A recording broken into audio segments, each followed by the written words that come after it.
Hi, I am Derek Gisbyon from Codon Elementary School.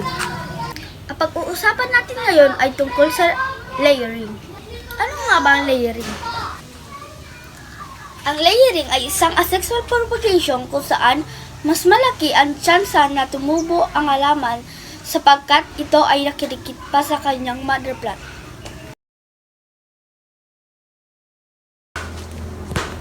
Ano nga ba ang marketing?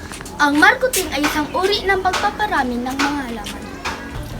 Ito ay naiba sa lahat ng uri ng layering, sapagkat kailangan masugatan ang parteng halaman kung saan ito papaugatin. Una, pili ng sangang ng halaman ang imamarkot.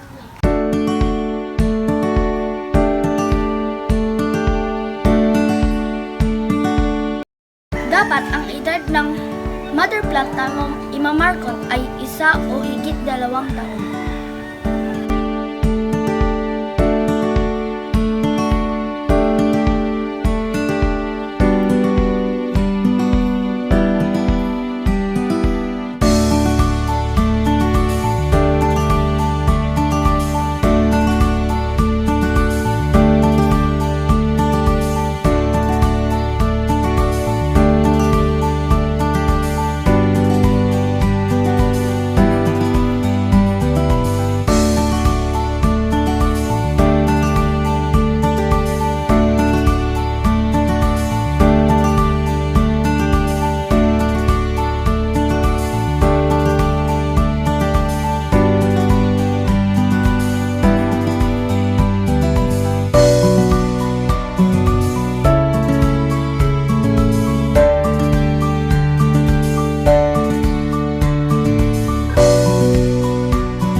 Pagkalipas ng 6 hanggang 8 linggo, ito ay magkakaugat na at ito ay bago ng pananim.